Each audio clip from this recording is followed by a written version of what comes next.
Day 51, Monday, December 19th. Job 2. Job 2 1-13 NKJV. Again there was a day when the sons of God came to present themselves before the Lord, and Satan came also among them to present himself before the Lord. And the Lord said to Satan, From where do you come? Satan answered the Lord and said, From going to and fro on the earth, and from walking back and forth on it. Then the Lord said to Satan, Have you considered my servant Job, that there is none like him on the earth, a blameless and upright man, one who fears God and shuns evil, and still he holds fast to his integrity, although you incited me against him, to destroy him without cause. So Satan answered the Lord and said, Skin for skin. Yes, all that a man has he will give for his life. But stretch out your hand now, and touch his bone and his flesh, and he will surely curse you to your face. And the Lord said to Satan, Behold, he is in your hand, but spare his life. So Satan went out from the presence of the Lord, and struck Job with painful boils from the sole of his foot to the crown of his head. And he took for himself a potsherd with which to scrape himself while he sat in the midst of the ashes. Then his wife said to him, Do you still hold fast to your integrity? Curse God and die.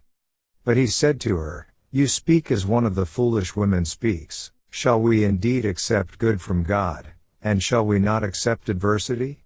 In all this Job did not sin with his lips. Now when Job's 3 friends heard of all this adversity that had come upon him, each one came from his own place, Eliphaz the Temanite, Bildad the Shuhite, and Zophar the Naamathite, for they had made an appointment together to come and mourn with him, and to comfort him. And when they raised their eyes from afar, and did not recognize him, they lifted their voices and wept, and each one tore his robe and sprinkled dust on his head toward heaven. So they sat down with him on the ground 7 days and 7 nights, and no one spoke a word to him, for they saw that his grief was very great. Daily Deep Dive. Verse 1, again, like chapter 1, we see the adversary/opponent, Satan, standing, Hebrew, to station oneself before the Lord. Verse 3, again, it is the Lord who brings up Job to Satan.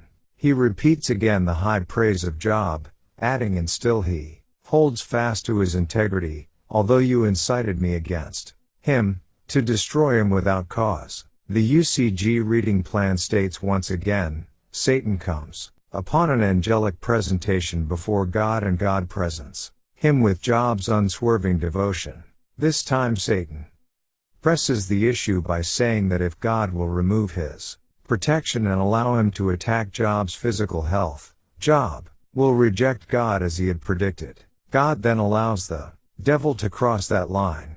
But, demonstrating his power and authority over Satan, he still imposes a limit. Satan is not allowed to kill Job.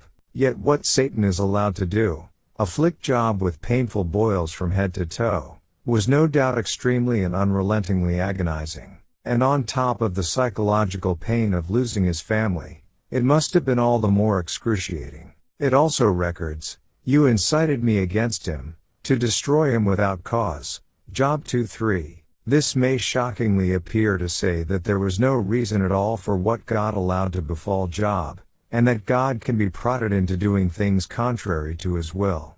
But this is not what God is saying. He is simply saying that Satan presented no reason for any punitive action against this man. Moreover, the fact that Satan was provocative does not mean that this is what motivated God to act. Indeed, God initiated the discussion with Satan over Job, surely knowing what Satan's response would be. And, verse 4, regarding skin for skin, Adam Clarke's commentary states, that is, a man will part with all he has in the world to save his life, and he will part with all by piecemeal, till he has nothing left on earth, and even be thankful, provided his life be spared. Thou hast only destroyed his property, thou hast left him his life and his health. Thou hast not touched his flesh nor his bone.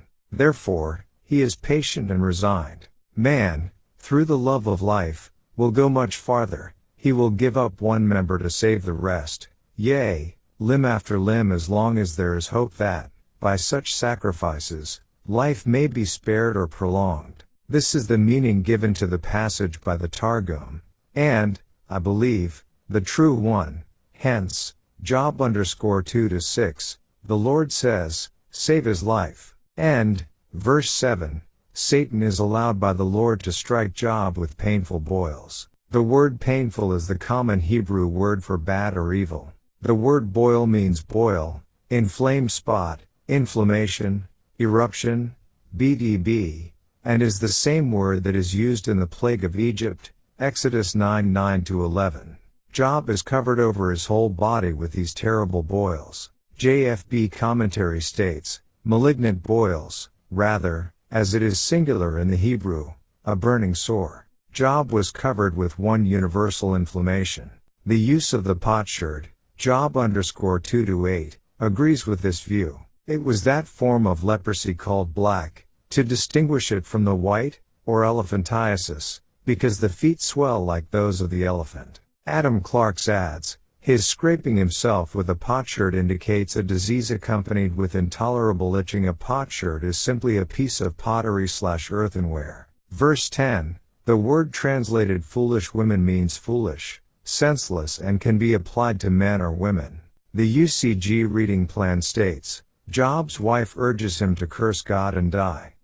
Verse 9, many today imagine her as an impious, unsympathetic, bitter nag, or even that she wanted to be rid of Job, thinking the loss of their children must have been his fault, that he had done something to deserve punishment from God. But it seems more likely that Job's wife, having been so close to him and witnessing his unceasing devotion to God even now, would have perceived him just as God described him, as blameless. We should consider that besides losing her family, she was now watching her husband suffer intolerable pain and anguish. It was no doubt difficult for her to understand why God would allow her faithful husband to be stricken. Indeed, it is difficult for most people today to understand it. She may well have been quite angry with God. Moreover, she perhaps said what she did thinking that Job's illness was terminal anyway and that he could with just a few words find immediate relief from his suffering. And, this verse ends by saying in all this Job did not sin with his lips. It is amazing, in all that has occurred to both his family and his body, that Job has not allowed a single word of sin to pass from his lips. This is slightly different from what was said in Job 1:22. Are we to assume this to mean that in his heart, he was starting to slip? Some commentators think so. I'm not sure.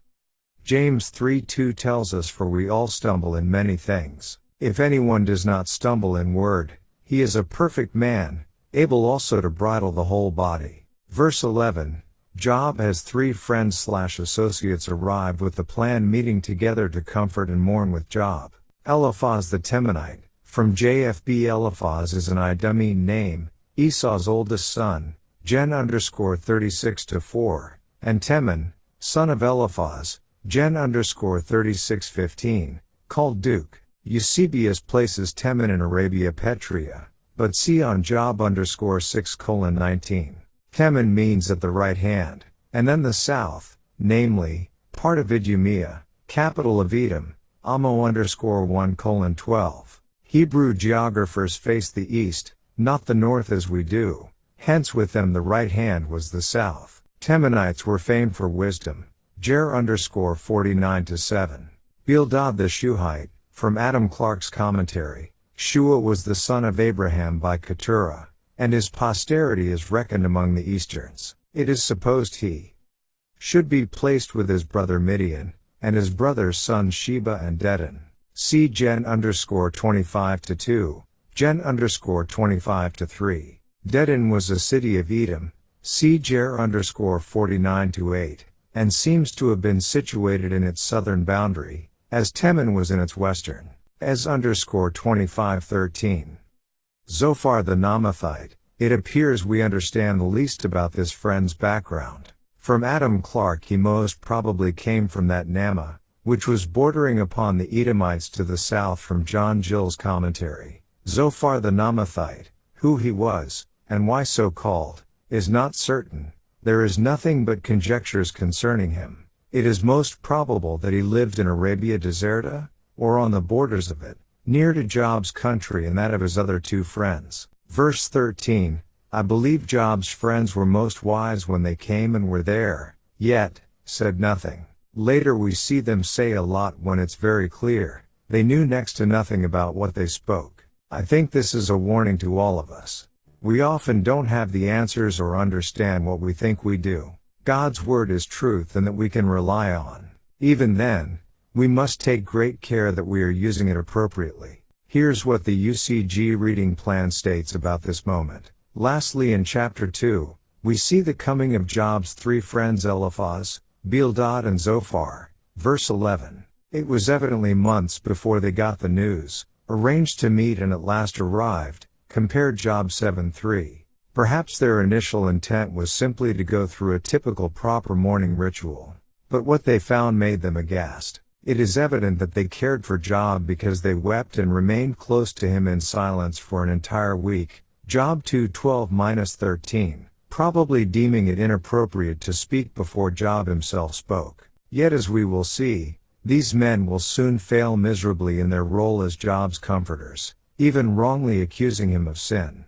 Finally, in looking at Job 1-2, people reasonably wonder why, if Job was such a devoted saint, God would allow Satan to harm him. The impression many have is that there was some kind of contest or one-upmanship going on between God and Satan, and that Job was just a pawn in this frivolous, heartless game. Indeed, many reject the story as fictitious for this reason, unable to accept that a loving God would ever hand his faithful servants over to Satan's abuses.